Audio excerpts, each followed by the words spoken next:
നമസ്കാരം, ആതിര മിസ് ആണ് കേട്ടോ. എല്ലാവർക്കും സുഖമല്ലേ? നമ്മുടെ എക്സാം ഇതാ ഇങ്ങ് അടുക്കാറായില്ലേ? അപ്പോൾ നമ്മളിപ്പോൾ കുറച്ച് ദിവസമായിട്ട് നമ്മൾ എക്സാമിന് വരാൻ ചാൻസ് ഉള്ള കുറച്ച് കാര്യങ്ങളൊക്കെ നമ്മൾ പഠിച്ചുകൊണ്ടിരിക്കുക. നമുക്ക് അറിയാം, എങ്കിലും നമുക്ക് എക്സാം ആവാറായപ്പോൾ ഒന്നുകൂടെ ഒന്ന് പൊടി തട്ടിയെടുക്കാനായിട്ട് അല്ലേ? അപ്പോൾ ഇന്ന് നമ്മൾ ഡിസ്കസ് ചെയ്യുന്നത് ഏതാണടാ? താരതമ്യക്കുറിപ്പ്. നമ്മൾ ക്വസ്റ്റ്യൻ പേപ്പറിൽ എന്തായാലും ഈ ഒരു താരതമ്യക്കുറിപ്പ് എന്നുള്ളൊരു ആക്ടിവിറ്റി നിർബന്ധമായിട്ട് ഉണ്ടായിരിക്കും. കാരണം നമ്മൾ എന്താ പറയുക, അധികം നമ്മൾ ക്വസ്റ്റ്യൻ പേപ്പേഴ്സിലും മിസ് പഠിക്കുന്ന ആ ടൈമിലെ ഈ ഒരു സംഭവം ഉണ്ട് ക്വസ്റ്റ്യൻ പേപ്പറിൽ. ഓക്കെ, അപ്പോൾ നമ്മളിത് അറിഞ്ഞിരിക്കണം. ഇങ്ങനെ ഒരു ക്വസ്റ്റ്യൻ വന്നു കഴിഞ്ഞാൽ എൻ്റെ മക്കൾ പതറരുതല്ലോ, എല്ലാവർക്കും നല്ല അടിപൊളിയായിട്ട് എഴുതാൻ കഴിയണമല്ലോ. അപ്പം മിസ് വിചാരിച്ചു താരതമ്യക്കുറിപ്പ് തന്നെ എൻ്റെ മക്കളെ ഇനി പഠിപ്പിക്കാമെന്ന്. അപ്പോൾ നമ്മൾ ആ ഒരു പേരിൽ തന്നെ ഉണ്ട്, താരതമ്യക്കുറിപ്പ്. അപ്പം എന്തോ രണ്ടെണ്ണം താരതമ്യം ചെയ്ത് എഴുതേണ്ട സംഭവമാണ് ഇത് എന്ന് മനസ്സിലായല്ലോ. അങ്ങനെ തന്നെയാണ് കേട്ടോ. താരതമ്യക്കുറിപ്പ് എഴുതുമ്പോൾ ശ്രദ്ധിക്കേണ്ട കാര്യങ്ങൾ. അപ്പൊ താരതമ്യക്കുറിപ്പ് എഴുതുമ്പോൾ ശ്രദ്ധിക്കേണ്ട കുറച്ച് കാര്യങ്ങളുണ്ട്. മിസ് വായിച്ചു തരാം. ഇരു കൃതികളിലെയും സാമ്യം ആദ്യം എഴുതുക. ആശയം, അവതരണം, സന്ദർഭം, ഭാഷാ പ്രയോഗങ്ങൾ, കഥാപാത്രങ്ങൾ, അവരുടെ പെരുമാറ്റം, സ്വഭാവം, പ്രതികരണം എന്നിവയും ഇരുഭാഗങ്ങളിലെ വ്യത്യാസവും ഉൾപ്പെടുത്തി വേണം എഴുതാൻ. അപ്പൊ ഇതൊക്കെ വെച്ചുകൊണ്ടായിരിക്കണം നിങ്ങൾ എന്ത് എഴുതേണ്ടത്? ഒരു താരതമ്യക്കുറിപ്പ് തയ്യാറാക്കേണ്ടത്. സെറ്റാണല്ലോ? യെസ്.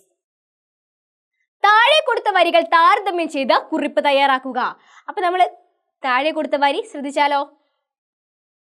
കാഴ്ചവെക്കുവാൻ മുത്തുകളേന്തി കാട്ടുപുല്ലുകൾ നീളവേ നിൽക്കെ സാധ്യമെന്ത്?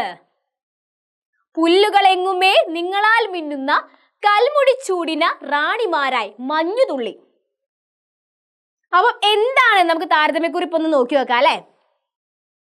പ്രഭാതത്തിലെ മനോഹരമായ ദൃശ്യങ്ങളെയാണ് ഇരു കവിതാ ഭാഗങ്ങളിലും വർണ്ണിക്കുന്നത്. അപ്പം രണ്ട് കവിതാ ഭാഗങ്ങളിലും വർണ്ണിക്കുന്നത് എന്താണ്? പ്രഭാതത്തിലെ മനോഹരമായ ദൃശ്യങ്ങളെയാണ് അല്ലെ. മഞ്ഞുതുള്ളികൾ ഏന്തി നിൽക്കുന്ന കാട്ടുപുല്ലുകളുടെ സൗന്ദര്യമാണ് ഇവിടെ കവികൾ പറയുന്നത്.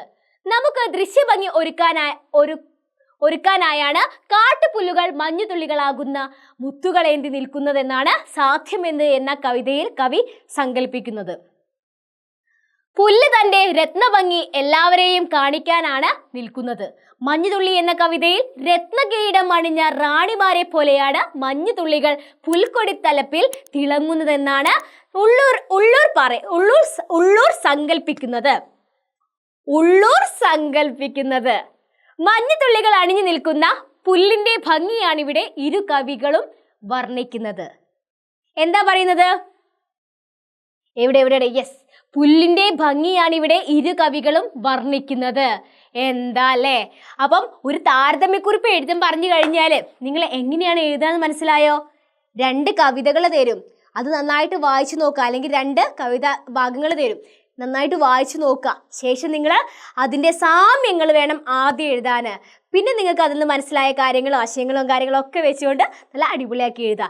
അത് അങ്ങനെ എഴുതി കഴിഞ്ഞാൽ ഈ മിസ് താരതമ്യക്കുറിപ്പ് എഴുതുമ്പോൾ ശ്രദ്ധിക്കേണ്ട കുറച്ച് കാര്യങ്ങൾ പറഞ്ഞല്ലോ, അതൊക്കെ വെച്ച് എഴുതി കഴിഞ്ഞാൽ നിങ്ങളുടെ താരതമ്യക്കുറിപ്പ് സെറ്റാണ്. അപ്പോൾ എന്തായാലും മക്കളെ, ഇന്നത്തെ വീഡിയോ നിങ്ങൾക്ക് ഇഷ്ടപ്പെട്ടു എന്ന് വിശ്വസിക്കുന്നു, നിങ്ങൾക്ക് ഉപകാരപ്രദമായി എന്ന് വിശ്വസിക്കുന്നു. നിങ്ങൾ എക്സാമൊക്കെ അടിച്ച് പൊളിച്ച് എഴുതണം കേട്ടോ.